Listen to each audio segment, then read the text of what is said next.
Yeah, thank you guys for having me. All right, man. It's busy, and we know a lot of times these teams float some things out to try to get some traction. There's a report locally here. Let's start with this Papelbon thing that says he will be traded by Friday. Now, last week it sounded like a lot of people thought the window had closed on him. Is that the Phillies trying to get people to call them, or do you feel that they're starting to get some traction to get a deal for Papelbon done?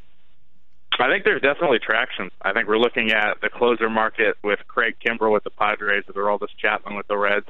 The ask prices on those two guys seem to be really, really high right now. So teams like the Nationals or like the Blue Jays who are looking for a late-inning relief arm are probably not going to meet those prices. With Papelbon, it might be something a little bit lower. And obviously the report surfaced today that they're very confident about trading him. I trust what Jim Salisbury writes. So definitely will be surprised if he's not dealt at this point based on that. Will he have to take a role that's not a closer? I mean, if he goes to Washington, how does that situation work out? He had said he will not waive if he's not a closer. If Washington's the only deal, does Papelbon want to get out of Philly that bad where he'd be willing to change that, or does he want to stay in Philly as a closer if he can't be a closer?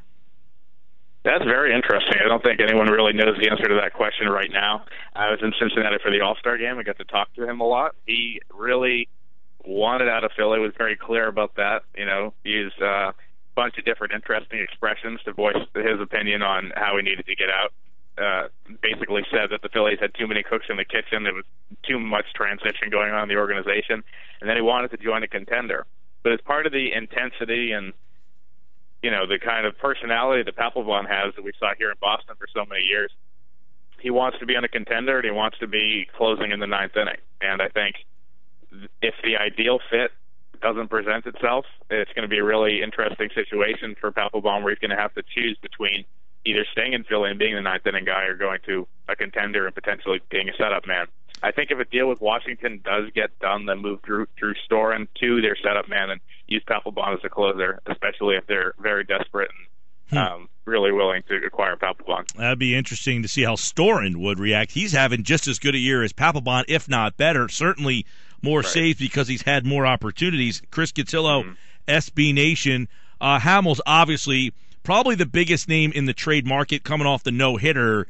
And, I mean, you can go down the list. It seems like teams are adding to this list. Cubs, Giants, Astros, Diamondbacks, Yankees, Red Sox, Dodgers, Rangers. The Phillies are looking for the best offer by Wednesday. How do you read into that? I think that's a smart play. They don't want this to drag on all the way till Friday. But just because they're looking for teams' best offers right now is not an absolute guarantee that he's going to be traded this week. They could get all the best offers and still not be satisfied, obviously. Ruben Amaro has never really been satisfied, obviously, with offers that he's gotten for Hamels. That's why Hamels is still with the Phillies. So we could be sitting here Friday after the deadline, and Hamels could still be a Philly, but there are teams that are interested. As everyone said, the Dodgers and the Rangers are the most likely destinations at this point. The Astros actually seem to be making a push, which is really interesting after they acquired Scott Kazmir. The Astros, I think, are a team to watch because they have such a deep farm system. They have so many available names. I think Brett Phillips is one of them that could go. John Singleton could be headed elsewhere at the deadline. So those are kind of names to watch there. The Rangers don't seem to be willing to meet the Phillies' asking price. There's one report earlier in the month that a Rangers source said to a reporter, if we were going to get Hamels, that deal would have been done by now. So the teams just have been talking about this for months and really can't see eye to eye. But if the Phillies get desperate enough to move him or the Rangers get desperate enough to add him, things change in the last days, the last hours of the trade deadline every year. So the Rangers are definitely a fit as well. What about Houston? He's got no trade. They're apparently making a push. Will any indication Hamels will budge on Houston and Arizona, who might be involved also on the no-trade list? Yeah, I haven't heard on either of those things. I think Houston is – I think Hamels – it might reconsider Houston just based on where they were when he made his list and where they are now. When he made his list, it was after last year. They weren't projected to be a contender this year. Now they're obviously right in the thick of things and, one of the favorites in the American League, especially after adding Kazmir. And if they can get another arm potentially at bat, they're one of the teams to watch. Arizona is a team, and talking to people there, I think they're just looking for controllable starters. They might not be willing to meet ask prices that are going to be really high right now. They could wait to the offseason to add some pitching. It seems like they're always looking to add pitching. They're kind of just doing their due diligence on the market right now, but they don't strike me as a team that's going to be especially aggressive on Hamels. Chris Cotillo, SB Nation, Major League Baseball trade deadline Friday. Most likely, it seems that the Phillies, obviously, they want to deal Hamels. They want to get the best offer. But is there a scenario in your mind, Chris, that he will end up in Philadelphia, that he will remain a Philly? There definitely is, just based on how high their asking prices have been. I think teams are starting to move towards liking off-season deals a little bit more because there's not that pressure of a 4 p.m. deadline and there's not that pennant race. If we get to December at the winter meetings, everyone is 0-0 and everyone is kind of on the same page, and every team could look to add a Hamels for 3 years instead of just the contenders. You have a market of 29 other teams instead of the 8 or 9 who are in it right now. So I think that's always an option for the Phillies. He's not one of these rental guys like a Johnny Cueto or like a Mike Leake who has to be dealt now because he's a free agent at the end of the year. There's control there, and the Phillies do have leverage as much as they've been kind of difficult to work with in this entire situation. Yeah, how are other teams, dealing with the Phillies? Ruben, Pat, McPhail, is this a tough team to deal with such a major move? Just based on how many, Applebaum said it best that there were too many cooks in the kitchen when he talked about that at the All-Star game. I mean, there's so many guys who are in the front office trying to make decisions. I know McPhail's supposed to be taking a back seat right now, but I find that, hard to do if you realize you're going to be running the team come the end of the season.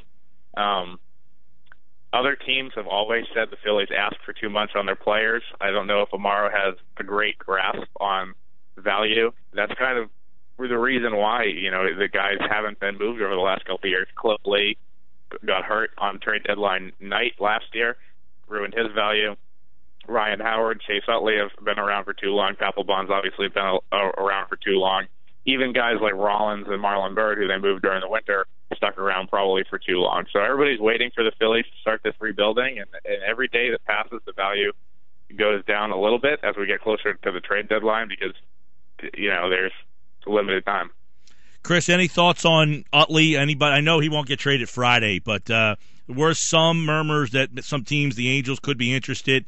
Anything that makes you feel like Utley would want to leave Philadelphia?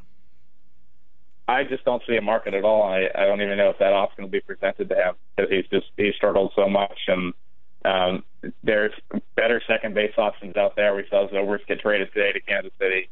Prado is another guy who's been out there. Aaron Hill, even in Arizona, looks a little bit better than Utley right now. So there's plenty of options, and I really doubt that we'll see Utley get traded. Though, if a team is, again, desperate enough at 4 o'clock on Friday, they could swing a deal where they make a move for him.